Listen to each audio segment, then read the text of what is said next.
Hey y'all, welcome back to the Inner. Today I'm joined by my brother, brother Braggs. How you Yes, doing sir. today? I'm doing pretty good. How are you doing today? I'm doing fantastic. Yes, If you sir.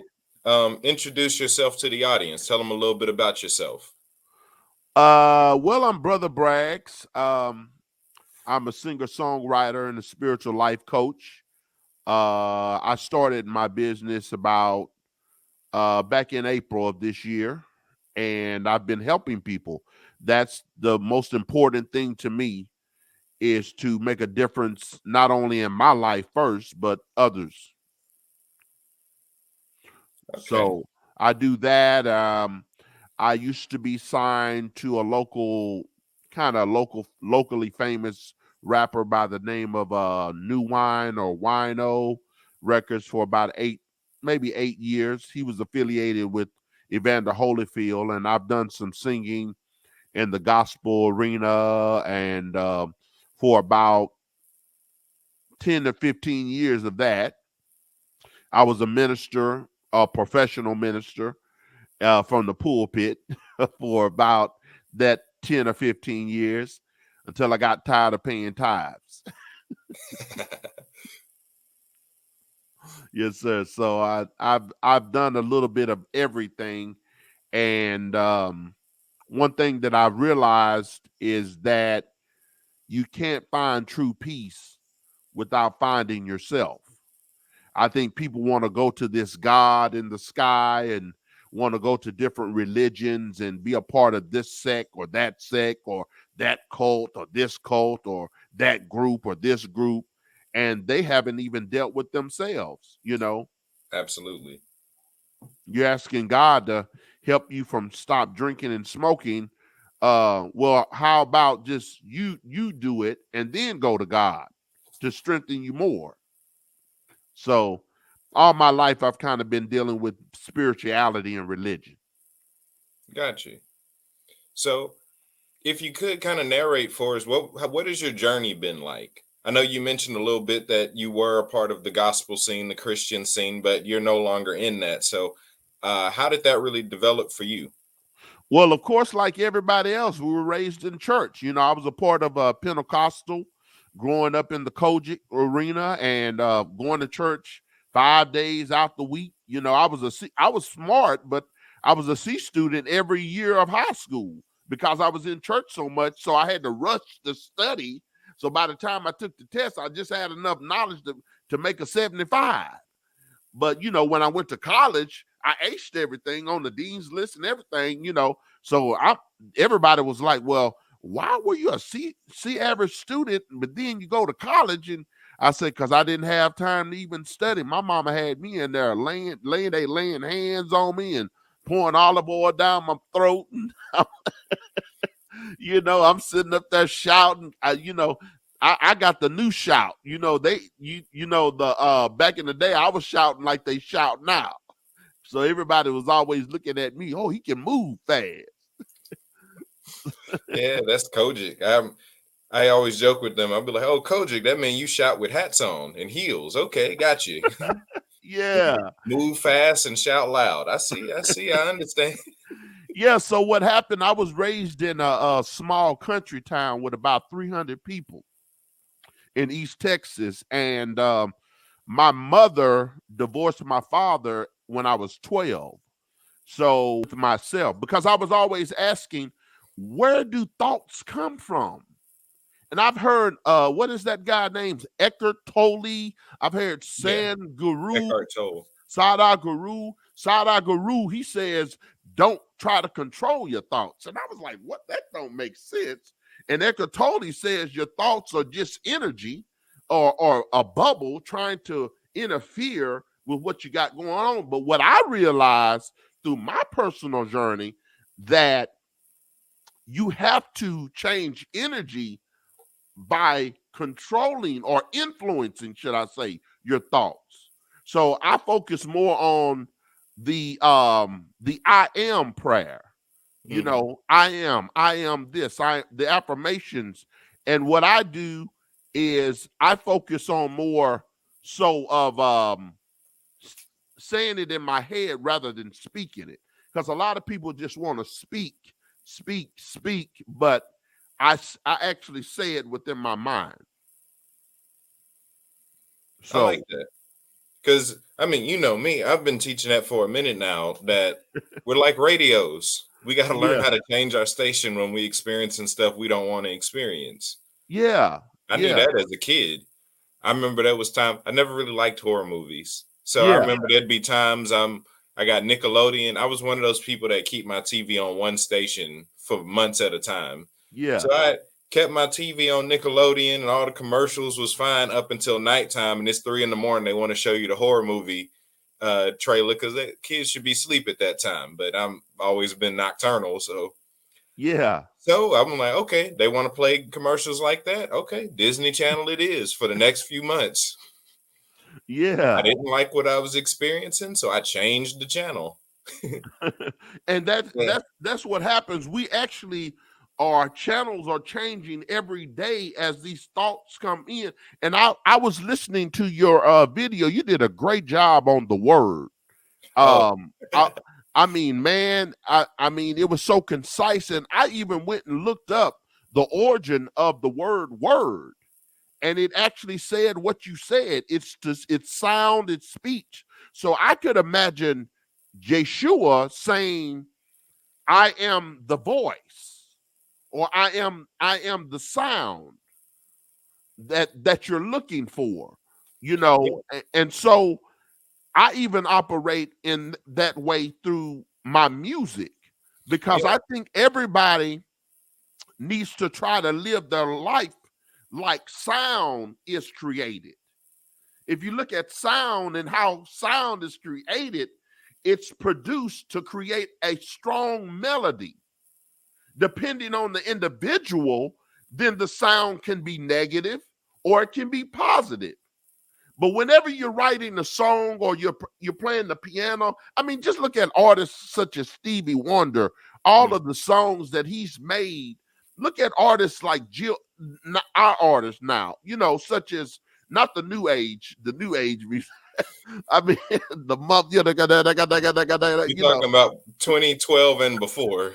yeah, we gotta stay right there because after 2020, after it get kind of raunchy, man. Yeah, once the Young Thug Relief lifestyle, people realize I can make music and you don't even need to hear the words. I've never seen such a, you know what? I heard Sexy Red's song, You My Everything. And in the beginning, she cracked her voice. She said, "Ah, yeah, ah." And then they went ahead and still had her record the rest of the song. I would have stopped the song right there. Yikes. And I mean, we're not supposed to use the word with the R, the strong R, mental, you Yeah, know, but I know what the proper term is called, intellectual disability.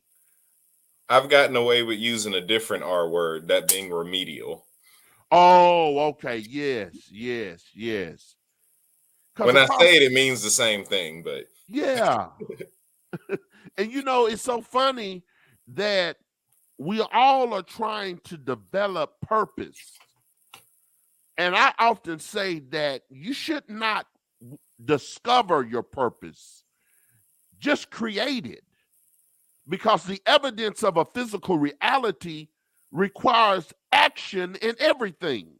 yeah, You can't speak sound unless your lips are moving and your stomach and vocal cords and throat is pushing it out.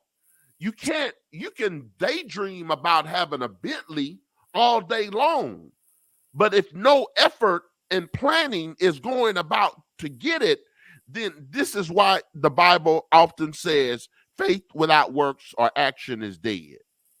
yeah. Speech is a full body exercise. Yeah, It takes yeah, all of you to produce a sound, and that sound carries the frequency of what you are at that moment.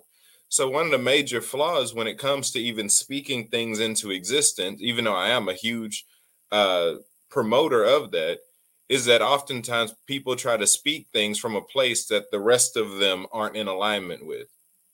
If the Right. rest of my body, if my entirety is saying I can't have this, what comes out of my mouth carries the frequency of I can't have it, even if the words say I can or I do. Yeah. Yeah. And it comes to a point to where at some point, you just got to have a made up mind. And whatever needs to be done or said, you just do it. And a lot Mhm. of people are not tired of being tired. They're, Yeah.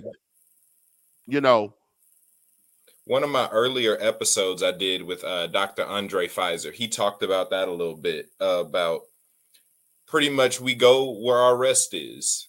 And it's not until you get fed up that you decide to change. Until you're ready, nothing can move you from that place. It doesn't matter how bad it gets.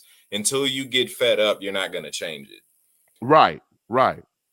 And that breaking point is different from everybody. For some of us, we have a low fuse when it comes to stuff we don't want to experience. Soon as something click, nope, I'm out, not dealing with that. Other people will sit around and wait, and it's like, why are they taking the abuse? They could have been left. Yeah, It don't bother them enough yet. yeah, That's been my answer to the black community for the past like 2 years is we're not angry enough yet.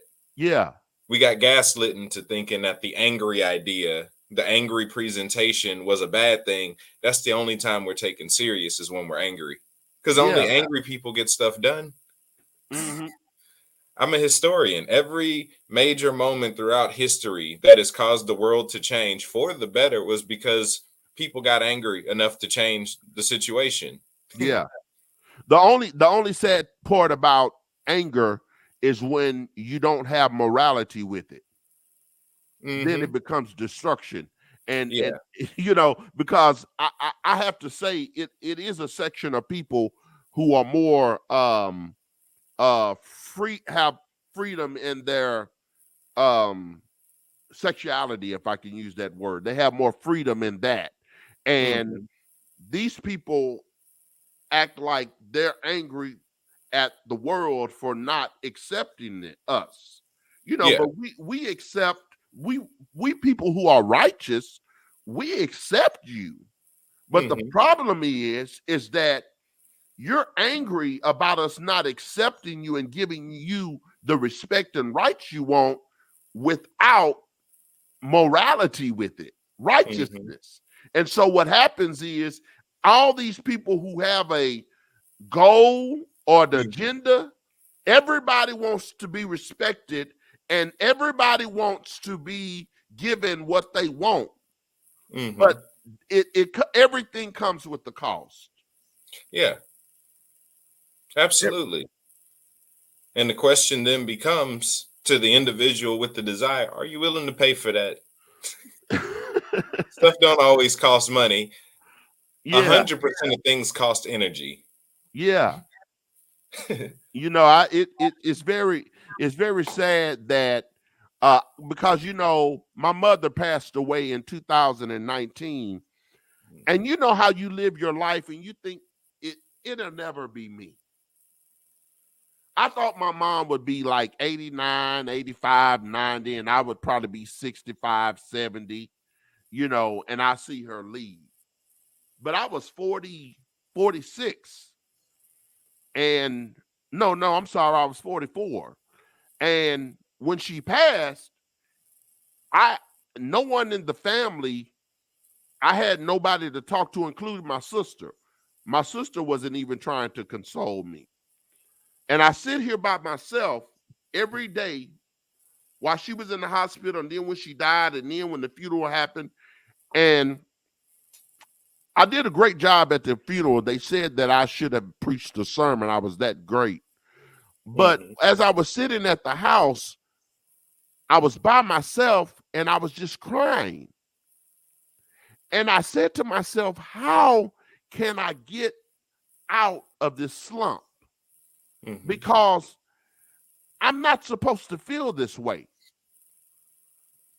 That something came to me, and I believe it was the spirit, the creator, and it said to me in a still small voice in my mind, in my thoughts, that what you desire, you can attain.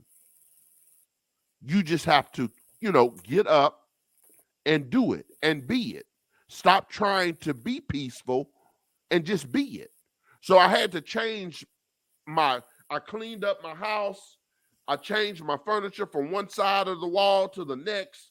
I took all my clothes out. I started washing them. I dust the baseboards. I just did a whole 360 while my mother was passed away.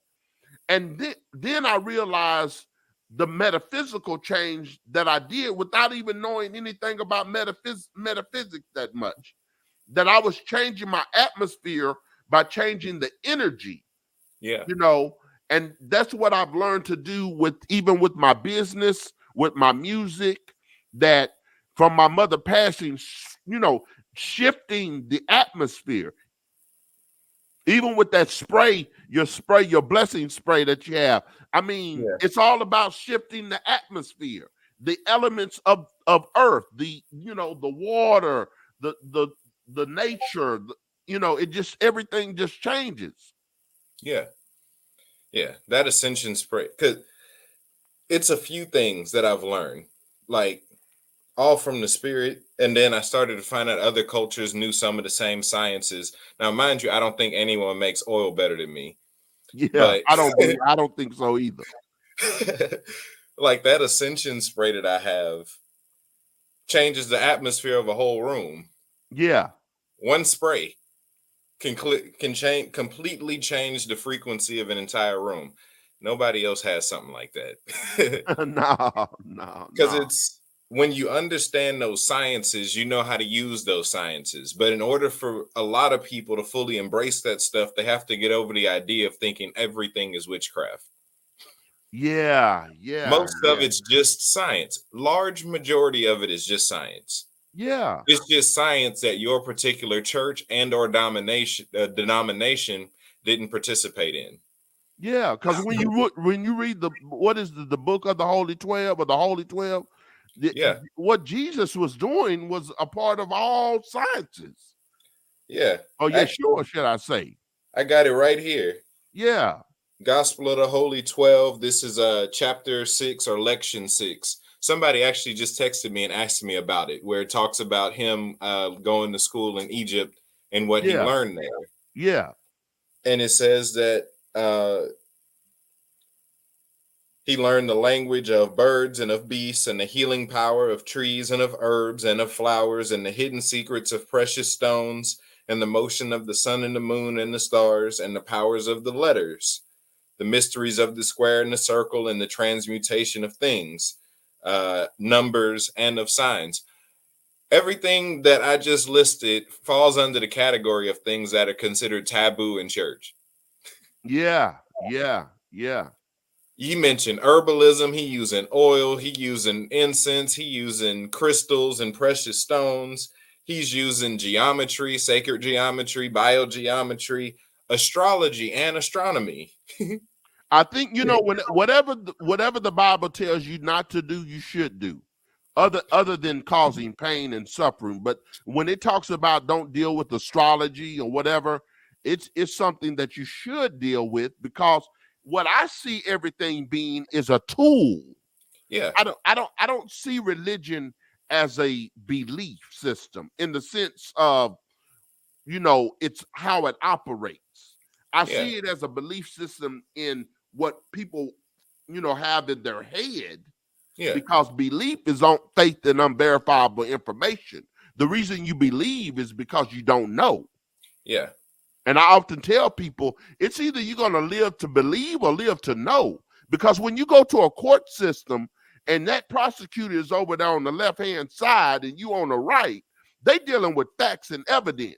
And you don't go up in there telling them what you believe. yeah. One of the definitions of religion that I've given is religion is a structure. It's the boundary that you give yourself that tells you what you're allowed to know or what Right, you're allowed to do, which only puts a limitation on you. It's not a God given limitation. right, It's a It's the individual who says, if I can't find it in the Bible, I refuse to believe that God is telling me that. Mm-hmm. That doesn't put any limitations on what God can actually speak to an individual. It only limits you from what you're willing to receive. Yeah. I've said this before. If your God can fit in a book, he's a fairy tale. If he fits, if all of him fits in a book, fairy tale. Yeah, and I know, of course, you've read Sumerian. Of course, you sent me a lot of. I'm still trying to figure, man, when I'm gonna have time to go through just half, 10% of it, man. But when you deal with the Sumerian text and things like that, and it talks about the Anunnaki and Yeah, Enlil and Enki, people don't want to believe that their God in the Bible was actually physical. yeah. It's a person. So when I read the Bible now, I identify whatever I'm reading when it says God and Lord and that Yeah, I think of it as a physical person. So that gives me a better understanding of what was actually happening. yeah. Because that's one of the things that goes overlooked with when you're looking at the Bible, because you're looking at an English translation with a lot of stuff taken out. So you're getting, uh, let's just say, it's a bunch of titles being used without necessarily using names. So many people can have the same title. If I say the president, us in America think of Biden or Trump or Obama, but other countries got presidents too. We ain't the only ones with presidents. If I think king, most people immediately, for the most part, they'll think of like the UK, the Right. king and queen of England. That's where their first thought will go, and that's their idea of kingship. Well, everybody got kings. So Boy, when this we're word. reading the Bible and we're reading God, we're reading Lord, we're reading Master, we were taught to believe it's all talking about the same person, but a lot of that is different individuals using the same title, Yes. because God itself just means ruler. Right. Lord is just the way to address a ruler. Right. Right. That's not any of their names. Elohim is a title. Mm-hmm. El is a title. Right. uh, all of those titles. And like you said, you go back and you start to look at the Sumerian account, you're like, oh, I'm dealing with like two different people beefing with one another, and we in the middle of it. Well, actually, we'll go, no, okay, it's like 4, 5 different people interacting that are all getting called Lord, but they're different people. Yeah. And now you can be a lord if you want to go. You go over there to England and British or whatever, and pay a little money. Yeah, They'll get you in. You'll be a lord. yeah, But people I know when I became conscious, and my journey started really in 2014 when I completely got out of the church. And I want to, give a little advice to somebody out there that might be wavering. You're really not going to see the light or receive an awakening until you completely get out. Because when you go to church, and this is just my personal experience, it's a gospel on you. mhm, It's ghost spell on you. It's a spell, just like it. You can a person can do you wrong and produce witchcraft on you and not be into voodoo just by mhm, them cussing you out or somebody stepping on your foot. That's a spell. They've shifted your energy. Because all mhm, voodoo does and all these other Ifan, Santeria, and leukemia and witchcraft and Satanism, it's all about shifting the energy. mhm. Because the spirit is in the mind. So if you shift the mind or the spirit where the mind is, you can control anything. So a lot of people are in church, and what's not shifting is the mind. Yeah, And so get out so you can shift your mind. Even if you want to go back, just get out for a second and see if you can survive with that hallelujah thing. just Hmm. just just try to see if you know can live without the pastor. Oh Lord, and all that hooping and sharing the Lord and in the morning when if you can live without that, just try to see what God, if you want to believe in whatever God can do for you without you self-realization. Yeah. I believe one of the worst things, one of the most, one, I guess I could say one of the biggest embarrassments should be for any teacher is to have people who studied under you for years and decades and they still need you. Yes. The biggest uh glory for any teacher should be students that no longer need their help. Right. And even flip the script where, well, the teacher's now learning from who used to be their student. That's the best thing they could do. Right. Church pretty much conditioned us all to find us one good leader and serve that leader's vision our whole life. Our whole life. It's I a mean, distraction. You mean you never get to walk in your own calling your whole life? A man. calling that man couldn't give you, you have to get man's permission to walk in. Yeah. Yikes. When I even met you as who you are, and then I started to, once we met, we had the meeting at the house, and Hmm. then afterwards I researched you, went on your Discord, your Facebook, your website, your YouTube, and I said, this is a young man, but he has so much. I almost envied you because where you are is where I should have given myself the opportunity to be at your age. But I was so much following a man, a pastor in the church, that now that I'm where I am now, it's like, okay, how do I read all these books? Because my knowledge to attain at a level where somebody who started out at 16 and 15 and now they're 23, 21, 25, they're at where I should be. And I should be greater than that. So a lot of times older men, the baby boomers, and even the Gen Zs, I mean the Gen X's, they Hmm. have a bit of a problem dealing with younger men because now we're in the age of information. Hmm. They want to deal with their ego. But Yeah.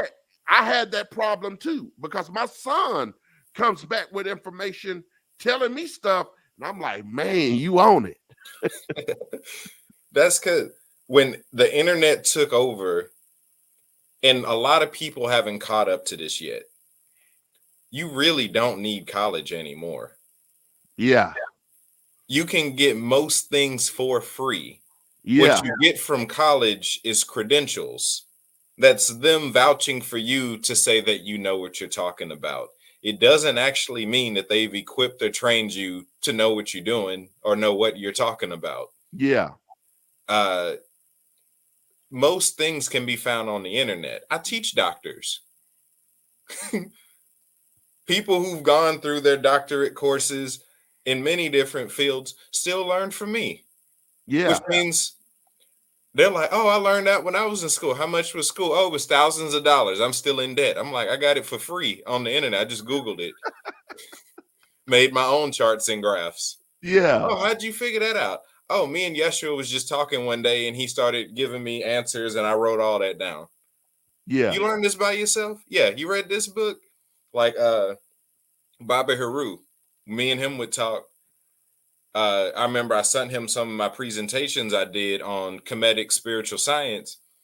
And Uh-huh. he was like, brother, did you do this by yourself? I'm like, yeah. How old are you? I told him how old I was. He was like, did you read the book on the African origins of electromagnetism? I was like, I've seen it, but I've never read it, don't have it, never really looked at it. Yeah, Like, my goodness, brother, you just pretty much said everything that was in that book, plus more. Whatever you're doing is working. Information is easy now. You don't get the clout that might come with actually saying you went through a formal education, Yeah. but you also don't get the debt that comes with it. You don't get thousands of dollars in debt. Most of this stuff you can find for free. That's probably one of the reasons the agency is trying to forgive the student loans, because they see that you can just easily go out there and, you know. I often say, just, having a good memory is just what education is about. Yeah.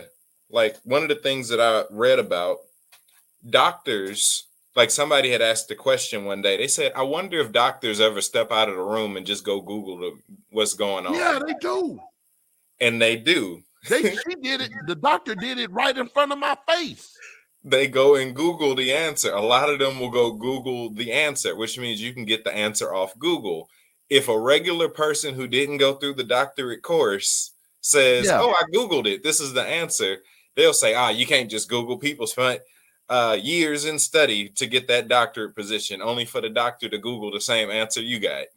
You know what? Let me say this. Have you heard of Yaki Awakening? Yeah, I want to get him on the show.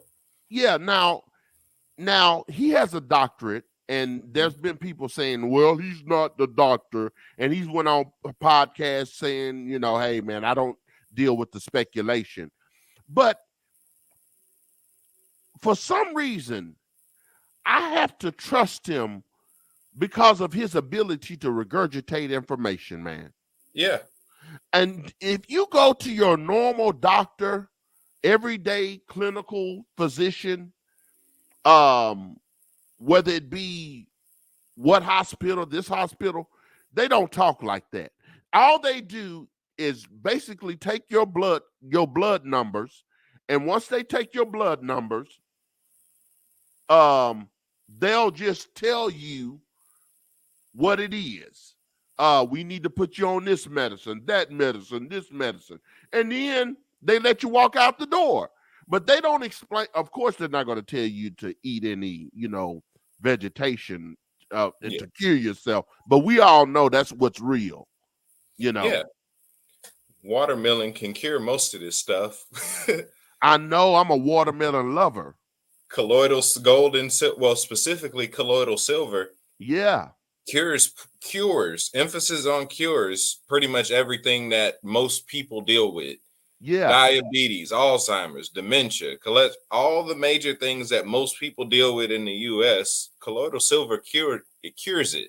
yeah, Why in the world aren't doctors prescribing colloidal silver? It's a cure, not a treatment. They're taught to prescribe treatments. yeah, They give you something that's repeatedly monetized, meaning I can get paid on this. You can get a little bit better each time. You only feel good insofar as you give me money. If I give you the one time thing, then, well, we just got paid in lump sum and it's over with. we then got 100 side effects. And they know that people with issues talk, which means, well, if Granny didn't find out that all I need to do is get me a bottle of colloidal silver and all my issues gonna go away. She Yeah, finna tell all her friends down at the bingo hall, hey, I yeah. got this stuff right here. And they ain't going to the doctor. Cause they like, oh really? What you do? Oh, I just put a little bit in my water, like I'm drinking some coffee, and then it all left. Grandma's friend is gonna be running faster than Usain Bolt down that street, man. Then like cancer. People keep looking for the cure to cancer. They've had cures for cancers for like 300 years. We've never not really had a cure for cancer. It's just that our system promotes treatments over cures for that very reason. One Yeah. of the one of the cures for cancer that's out right now is dog dewormer, Uh-huh. Yeah. where people have told their stories of the doctor telling them they only had this many months to live, and they went and tried dog dewormer, and it targeted specifically the cancer in their body, got rid of it, and they're Yeah. perfectly fine. Yeah. There's a bunch of different ways to cure cancer. Right. Your doctor will never tell you that though. No, no, They want no. to put you on chemo and radiation, And that's which really will what kill kills you you. faster than the cancer will. Right. I do know that I am on the verge of I've been on my health regimen for a while. I've lost a few pounds within a month or two, but Mm-hmm. one of the things I'm really focusing on is cultivating, maintaining my peace of mind. Mm-hmm. I know we're kind of living in a time where people are not really being personable anymore because Yeah. people's spirits are off. Mm-hmm. We may be in the age of information, but we also are in the age of distrust, Mm-hmm. disloyalty, um, misguidance. We're in the age of ignorance. We're in the age of egocentricnessism. We're in the Mm-hmm. age of a lot more negativity as far as it comes to self-righteousness than we are in collective, wholeness. Because Yeah. nobody's really, not nobody, but most people are not really concerned about the collective. Yeah. And I believe one of the reasons for that, and this is my stance concerning generations in general, is that the next generation is always the result of the last generation. Right, right, right. Like it reminds me of a story I heard. It's like a little parable. It says there was a father who was an abusive alcoholic. He had two sons. Yeah, One son grew up and never drank alcohol. The other son grew up and became an abusive alcoholic too. They asked them both, "How'd you end up the way that you are?" And they both said, "I got it from my dad." yeah, So, the way one generation functioned as a whole, you'll get those two reactions from the next generation. One generation will do exactly what happened to them. The other generation will do the complete opposite. right. It was a John Wesley quote that said, "What one generation tolerates, the next will embrace." We're dealing with cycles of the baton being passed on to the next, and sometimes the passing on is the dysfunction, which a different generation deals with one way, but y'all keep the dysfunction, y'all pass that baton. This generation, like, well, it ain't work for y'all this way, let's try it this way. Yeah. If you notice, you go back to, let's just say, the 30s and 40s, Uh-huh. around the time my great grandparents were born. Right. Well, their generation, the men worked hard. They were able to provide for the whole family, but he was always at work. He was Mm-hmm. abusive because, shoot, race relations were rough, 30s and 40s. Right. So he was a little mean. He had a chip on his shoulder. He might have been abusive, might have been beating them, might not have been spending time with nobody. Could have had Mm-hmm. 3, 4 different families he was providing for because he had the money to do it. All he did was work all day. Yeah. Mom was the only one really spending time with the kids. They was taught respect him. He make us money. Mm-hmm. Well, those kids grew up to be our grandparents. My Right. generation grew up to be our grandparents. Right. Well, they got here and they was like, well, a few things stuck. They say, well, the man is still necessary. You need to keep one of them because that's what they mama emphasized is he important. You got to keep him. Well, then you end up with them have being married to abusive folks, Yeah. messing with their kids and stuff like that. Uh-huh. Yeah. But they gotta keep him because they mama told them you gotta keep a man. Well, shoot, my parents' age group grew up under that and was like, we don't need to get married. We don't need to keep that. Yeah. So they just got boyfriends and girlfriends. That's all that's going on. My Yeah. generation grew up under that, where we didn't grow up in two parent married households. Most of us grew up on visitation. Dad Mm-hmm. somewhere, mom somewhere. So my generation got here. We not even gonna do boyfriends, girlfriends. We just gonna talk to each other. Maybe not, whatever Yeah. situations. I don't know. We just gonna do us. Yeah. And a lot of the older generation was in the mind frame that they really didn't talk things out. You Yeah, know, they held a bunch of information and secrets of the family, and it was just like us, Generation X and the Gen Zs and millennials or whatever. We want to talk, man. Let's sit yeah, down. Let's have some conversation. There's a yeah, problem, mom. There's a problem, dad. yeah. So that's one of the things is like, as jacked up as the current younger generation is, it's a result of the generation before them and the generation before them. Yeah. And I believe we're finally at a place. I believe that the aggression and the people being irritable and a lot of that is actually a positive response, because that starts to undo some of the reasons why issues were able to repeat themselves. Yeah. We were taught to trust people we shouldn't have been trusting just because they family. My Yeah. generation say family friend, not anybody can go, which means we're not trusting people just for accolades. Yeah. Letting Yeah. grandparents mistreat us, aunties, uncles. Oh, we've been friends since we was in second grade. No value for that in this current generation. Like, let anybody go. Uh-huh. That's toxic for you. Yeah, yeah. You know, one of the things that I matter of fact, I had somebody on my YouTube channel that we talked about reciprocity. Is that the way you say it? Reciprocity? Yeah, Oh, yeah, yeah. We talked about that. And there were three categories. There was general, which means you do something for somebody not expecting anything back. And then the second one was balanced, yeah, which means you get something out of it, it's reciprocated. And then the third one was negative, meaning somebody or you do something for something and that's nothing in return or no benefit. And I yeah, know a lot of the older generations, they dealt with um more balance, in reciprocation, yeah, where now our generation and the generations behind, I mean in front of us, we are kind of dealing with more so, not all of us, but some of us are more dealing with the negative side, where it's all about what I can get out of the situation.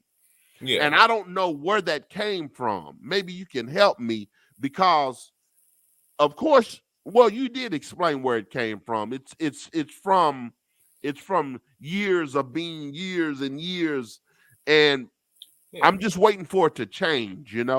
yeah. Like, a lot of us have grandparents who would give they all for people. Yeah. That sound like most of our grandparents, right? Oh, they was out there helping, didn't ask them for nothing in return. And when your grandparents needed help, nobody came and helped them. That made their kids and their grandkids mad. Yeah. Yeah. They said Miss Sally didn't help people for 30 years, didn't ask for a quarter. She needed help with such and such, and none of them people she helped came. Won't be me. Miss Sally kids and grandkids did not like that one bit. I remember that when I was growing up, I was at my grandmother's house, and she would say, she did that snuff. You know how they put that snuff in that lip. Yeah. She did that. She said, "Boy, get my spit can," and I would go get it. And one day, I mean, I was over there for the summer, so that means you got about 2 or 3 months to stay with Mhm. grandma. I was in Houston. She stayed out in the hood in Houston, off of 16. Oh, yeah. But one day, she told me to go get her spit can, and I dropped it. Man, my grandmother got that gun, and I'm serious. She got it, and she shot it she shot a hole in the ceiling. Until this day, I just realized why my grandmother did that, because she was feeling pain from her past, her Mhm. parents, and it just trickled down, and she died an angry woman Mhm.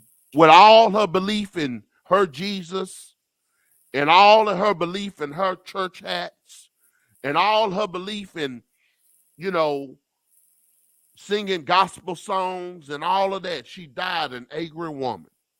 Mhm. And it's all because of what happened before, or while she was a child, and then what happened to her parents while they were children, as they grew up. And it's true, man. We really have to try to do better. This is why I'm so meticulous at my age in making decisions Mhm. of how I treat. Because righteousness to me, Apostle Nelson, I'm gonna tell you the truth. Righteousness to me, simplified, is just basically doing unto others as you would have them do unto you. I Doing the think right if we would thing. all, I think if we would all be concerned about that, then we could go somewhere. Yeah. We've kind of flipped it for most people. They're doing to others what they think they're going to do to them. Yeah, Kind of like yeah, they say, if it look like somebody finna hit you, hit them first. yeah. I'm just waiting. They said, no, I'm just waiting. What? Oh man, and it's sad. It's sad. I So, rem. Oh, go ahead. no, you go. I was finna change the topic, but go ahead. Oh, well, I just wanted to say, I was actually going to too. I do a little hosting too, so I got that in my blood. But yeah, you can go ahead. You can go ahead. Okay. I was going to ask you to talk about some of your music and how your music changed as your journey changed. Because obviously, the music ain't Jesus, we welcome you into this place. Come on down, heaven, come in here. I'm assuming that's not the music. No, I've heard some of your music. Yeah, So, well, kind of talk about how, as you've changed, your music had to change. I started out in the church as a 12-year-old boy singing a song by Reverend Paul Jones, and I was so good. I sung it for so many years. I started out sounding like him. I mean, they had called me the legend at the age of 20. I was singing Paul Jones' song. So his song was I've had some good days. I've had some hills Hmm. to climb. So I was singing his songs, and then I signed with the local label and dealing with Evander Holyfield's label. And when I did that, I was doing strictly gospel hip hop. Hmm. So what changed for me, I have a bunch of songs, but um I when I left the church, I was just trying to figure out what to write because I had already been writing R&B songs, but I wasn't real good at it because I didn't know how to put harmonies behind the vocals and Hmm. arrange them and all that. And so I remember the first time, the first song that I wrote once I was out of the church, which is more so inspirational than anything. Can I give it a little bit of it to you? It Yeah, go says, ahead. I think I sung it to you all before, but I Yeah. said, we wonder how birds can fly in the darkest skies. And why do people cry when there is no pain to cry? And why is it so hard to find true love when God is reaching out trying to give you a hug? See, your car got a note and your house do too. And the government, they lie, don't care about me or you. We buy cars and jewelry to satisfy our pride. But when the landlord knocks on the door, you stay in the house and hide. You can't find peace in your money or peace in your honey or peace in Santa Claus or the biggest Easter bunny or peace in your Lexus or your drop top caddy. So always love your mama and don't let the world be your daddy. If this world were mine, I would tell all mankind that the greatest gift from God is having a peace of mind. And that was the song I wrote, and that just changed me. Now I'm into the new age spirituality type stuff, so I got a little R&B meditation going. But that's what I had going on now, and I have my website where my music can be. I took it all down from streaming platforms, um, but I'm Brother Braggs. I think I may have 3 songs on YouTube. But if you want to listen to my music, you got to go to SoundCloud and my website. Okay. Good. So, Yeah. talk a little bit about the conscious community as a whole, breaking into what, well, I guess what you described as New Age. What's that like for you now? Well, I've completely kind of disconnected. I think the best thing that a person can do when let me get something to drink. The best thing a person can do when they get into this new age or this conscious community is to not be a type of person that makes it a religion. Mm-hmm. And that's what I find out when people leave religion, the three major religions, Islam, Judaism, and Christianity. When they leave that, they often want to go to Ifa, Luca, Mi Santeria, or they just want to be conscious and deal with stones and energy and meditation, tarot card reading, astrologers, psychics, and things like that. Um, but what they need to do is define things for themselves. Mm-hmm. See, that's where the real power is. Defining it for yourself. Because somebody called the red light. And now everybody stops at it. Mm-hmm. So when they defined it, you follow the instructions. Yeah. So it's the same way you have to do with that person doing what they did to the red light in the laws. You have to create laws in your life and define things for yourself. So that's what I'm doing. But the conscious community, people are just out here doing spells and tarot card reading and psychics, and they're doing all this stuff, but they don't have no righteous guidance. Mm-hmm. Yeah, because the morality came from the religion. So when they Right, threw the religion away, they also threw morality out with it. right. Which doesn't help the Brandon when we try to say, "Oh no, this stuff ain't witchcraft," but you see all these angry people using spiritual sciences. It looks like it, even if it ain't. Yeah. And And I had then, said something to somebody. I said, there was a lady that I was trying to date, and I don't date people who are Ifa, Leukemia, Santeria, all that other stuff. I don't date them anymore. I've had people who tried to put spells on me and everything, and I had to get away from it. But I told the lady when I was talking to her, I said, what happens if you a voodoo priest and he a voodoo priest, and he put a spell on you and you put a spell on him? Who win? Who God? Because if y'all calling on both the same, laws, then which law gonna say that, okay, he gonna wreck his car, or she mm, gonna lose her baby, or whatever bad stuff you putting on somebody?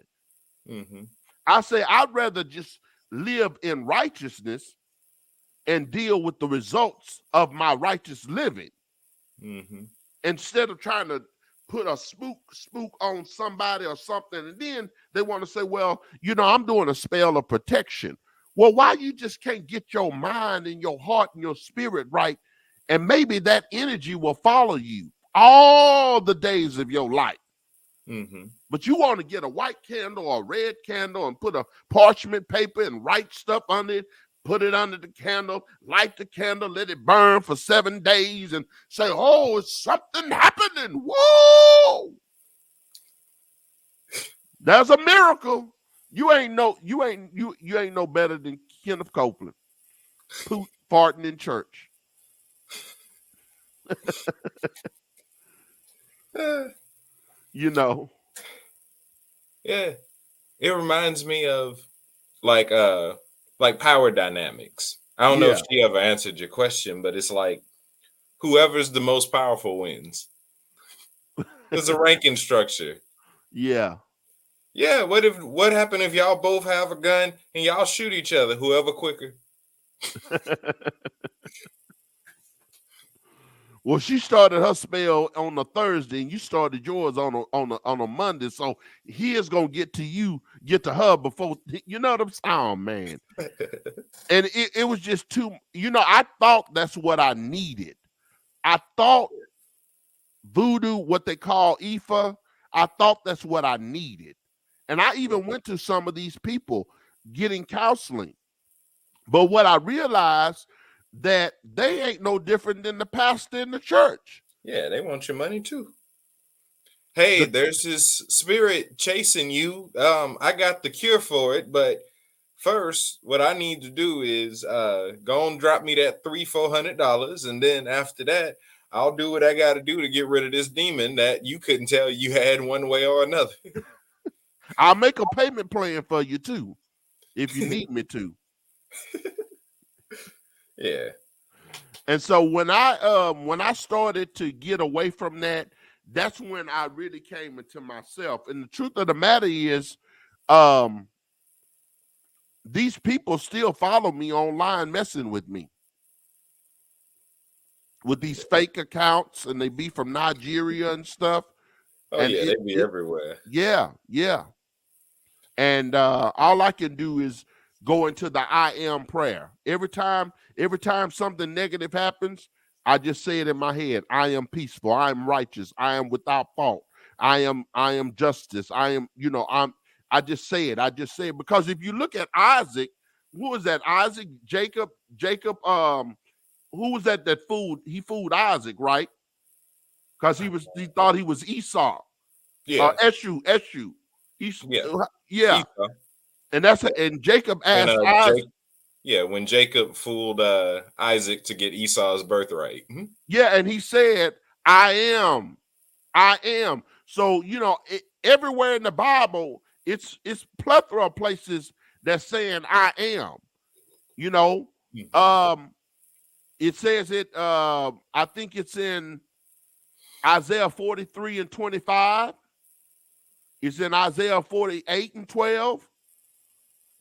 It's in Hosea 13 and 4, John 8 and 58, where Jesus says, before Abraham was, I am.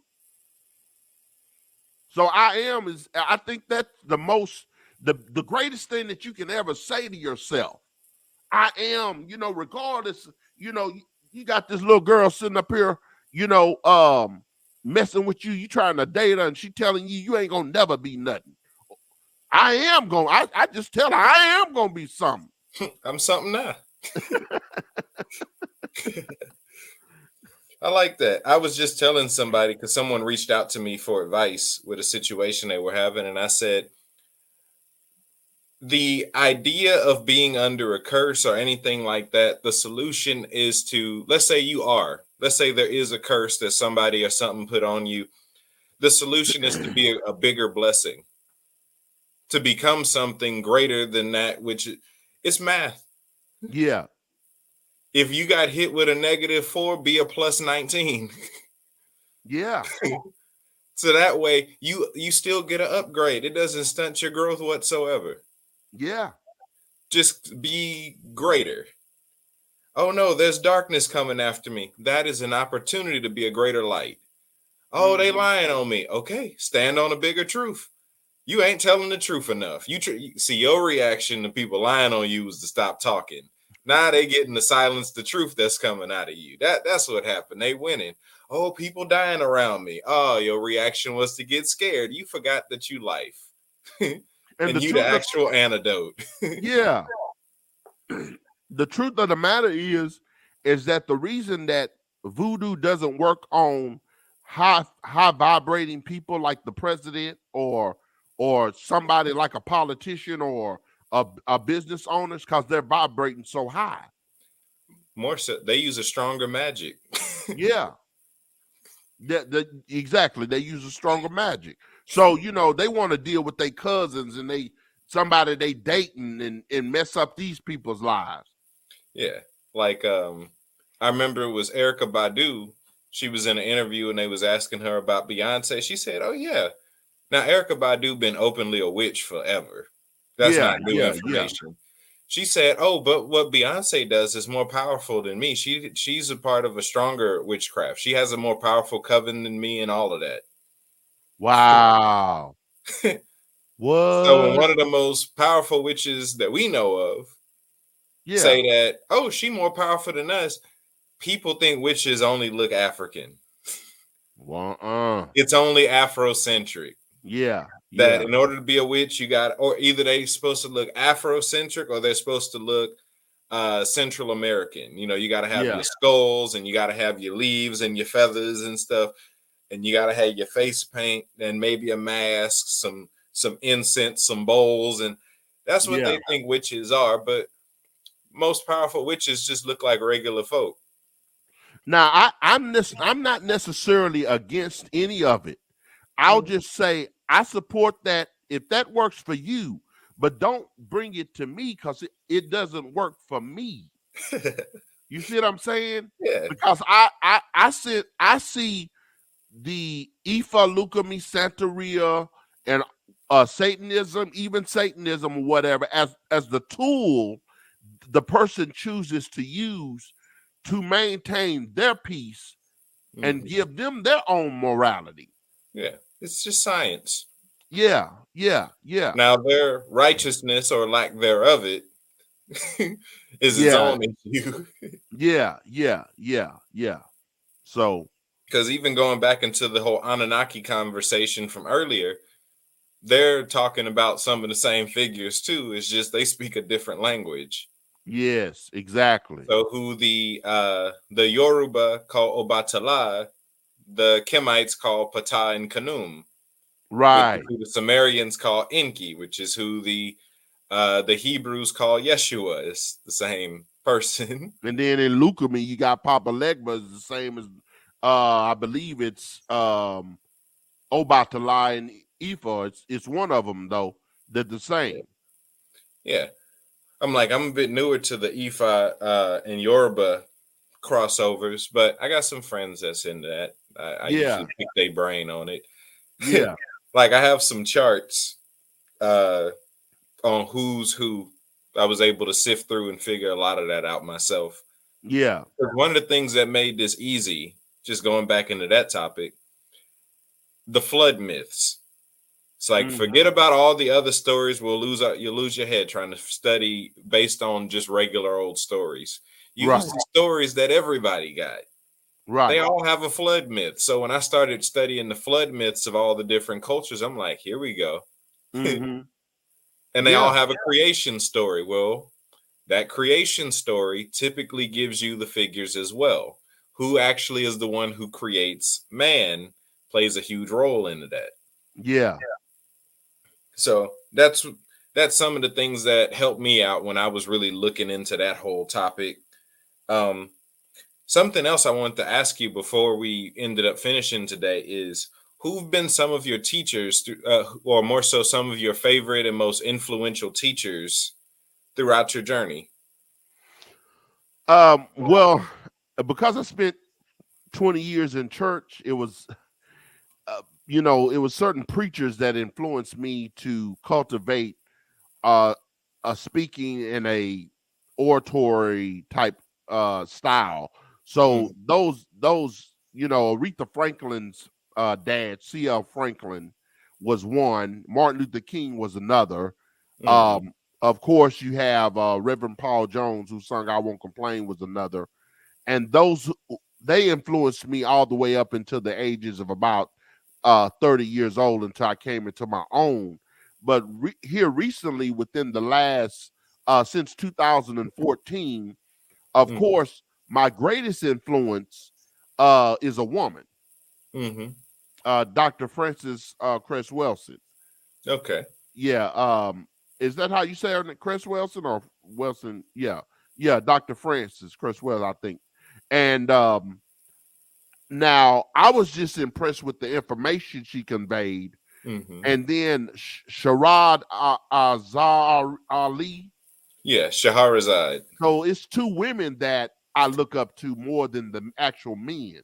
But Yeah. if I was going to state men, of course, you know, it would be um it would be I forgot his name, but it would be either Dr. Ben, of course, I listened to him and Bobby Hemmett.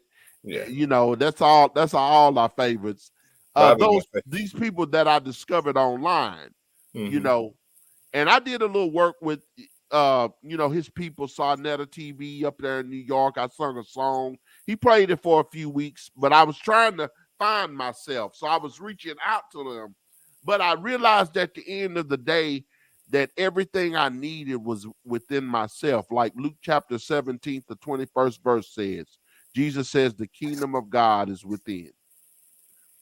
And when I read that, it was 3 scriptures before we close out here. It was 3 scriptures that were mind blowing to me, that got me on my journey. That was Luke chapter 17, the 21st verse, Hebrews 6:1, when it says, therefore, leaving the principles of the doctrine of Christ. I was like, why you gotta leave it if it's so important? And then, it was that Matthew, I believe it's 8:33, where it says, first seek the kingdom of God and all his righteousness. These things shall be added on. Well, first seek what? Within you. That's where the kingdom. So I was adding this stuff up. And so, but here lately, I have been listening to uh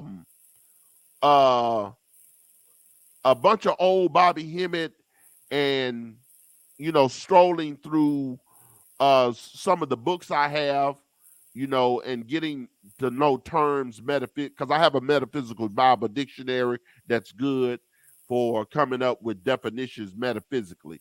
So that's where I'm at. That's what's up. Bobby's been one of my favorites lately too. Just because he's one of the only other teachers I know that has studied as much as I have Yeah, and has come to a similar conclusion as I have. yeah, I still disagree with him on a lot, but for the most part, we see eye to eye. yeah, yeah, yeah, I'm like, yeah. oh, he saw that too. And sometimes I'm watching an older Bobby Hemmett thing where he's saying stuff, and then I'll watch a newer one, and he'll say, "Y'all, look, let me correct something I said years ago." And I'm like, "There it is. We seeing eye to eye again." Oh, he has new videos out? No, I'm just like newer. He Oh, stopped. newer. Okay, okay. He stopped teaching in like 2013. Oh, He's still okay. alive. He just retired. He don't want Yeah. to talk to nobody. Okay, yeah, yeah. So that's what I pretty much had going on. And right now I'm dealing with my life coaching business, so spiritual life coaching. So I'm focusing on that. I've had over 5,000 visits to my website since April, That's great. and I've had numerous of customers that I've helped. And so anybody who wants the music or the life coaching, they're welcome to, you know, come out and hear me. Where can they find that at? Where can they connect? What's your website? Your Where they can find your Well, music it's and your life coaching business? yes, sir. It's real easy. Well, let me tell you this before I go. I had my business was named Powered with an ED, Powered in Truth Life Coaching. And then my YouTube page was Powered in Truth Chronicles. I did a video on my YouTube page and I posted it. Somebody came and wrote a whole paragraph in the comment, but what they did state that I paid attention to, they said you need good communication, good education, and good patience. And you know what? I was so mad the whole day, but then I got happy, and I said, "Well, I'm gonna change my YouTube name and my business name." So I called my life coaching business Good Soul Coaching, and Mhm. my YouTube page is Good Soul Chronicles. So goodsoulcoaching.com and Good Soul Chronicles on YouTube. Okay. And again, where can people find your music? On goodsoulcoaching.com, just go to the music gallery and you can stream it for free. If you buy a song, the prices are increased because I give my earnings of my music to I give homeless veterans.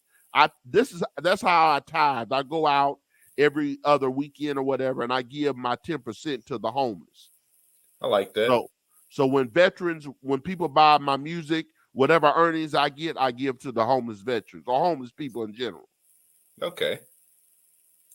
Well, Brother Braggs, it's been great having you on. This Yes, sir. has Yes, been a sir. long time in the makings. I think we've been planning this one for like what, a month, 2 months now? Two. Yeah, yeah. But yeah, it's great to have finally gotten you on. Um, if you could kind of say release a blessing or say a prayer for the audience. Okay. Eternal Creator and Father, we come before you today asking that you would give us what we need because we need what you can give. We are all dealing with issues and problems in our life. But Creator, oh God, we would ask that you let us become a problem solver. You solve the first problem, regardless if it is believed or not, by sending a Savior to the world. You solve the biggest problem. So give us the ability to every day solve problems in our lives. Let us remember that our daily habits is what creates our future. So let us be meticulous in our decision making. Let us be calculated in our decisions and our actions with brothers and sisters in the community. Allow us to think in the spirit, move in the spirit, be in the spirit, stay righteous, and be hopeful for the future.